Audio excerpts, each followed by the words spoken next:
नमस्कार दर्शक बंधु मु स्मिता सोनाली मोर यमी टमी चैनल को स्वागत जनाऊँगी। आज आम गोटे डिलीशियस रेसिपी बनाइबा स्वीट कॉर्न बटर मसाला। एबे चलंतु देखिबा सेथिपाई आवश्यक सामग्री।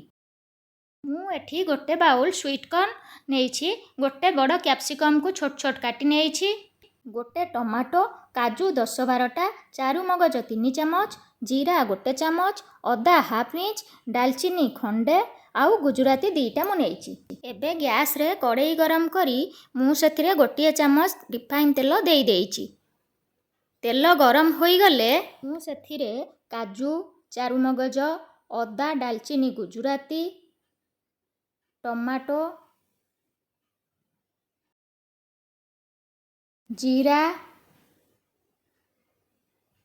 आउ सुखिला लंका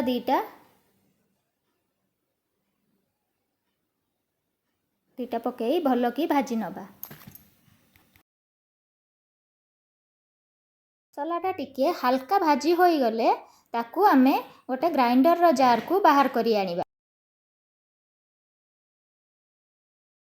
वर्तमान मसला सबू को मो जार को बाहर करी आनछि आ 10 मिनिट रेस्ट रे रखिछि ठंडा हवा पई। मसला हमर ठंडा हवा भितरे मु सेम कड़ाई रे गोटे चमच बटर आ गोटे चमच रिफाइन तेल पकई ताकू भल भाव गोलई दउछि।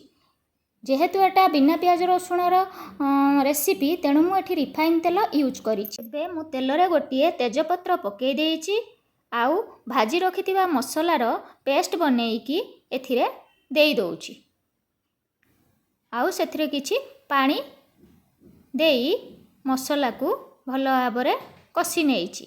मसला टिके फुटी गले सेथिरे गोटे चमच हळदी गुंड, गोटे चमच लंका गुंड, गोटे चमच स्वाद अनुसार लूण पकई गोलई नेइछि।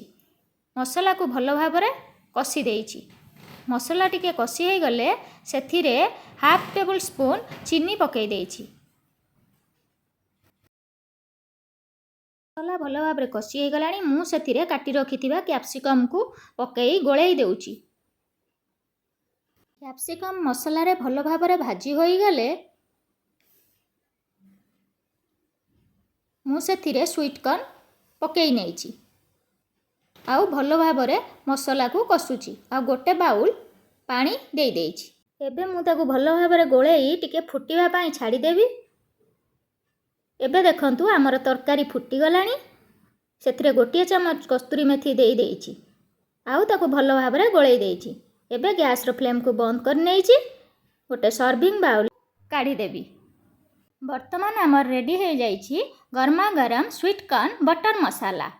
याकू आपण रुटी, परोटा, नान और फ्राइड राइस रे खाई परिबे। एही रेसिपी को घरे निश्चय ट्राई करिवे आ मते कमेंट बॉक्स रे जणाइबे। एमिति नुआ नुआ वीडियो देखिया पाई मो चैनल को सब्सक्राइब करने को जमारू भूलिबेनी। Thank you.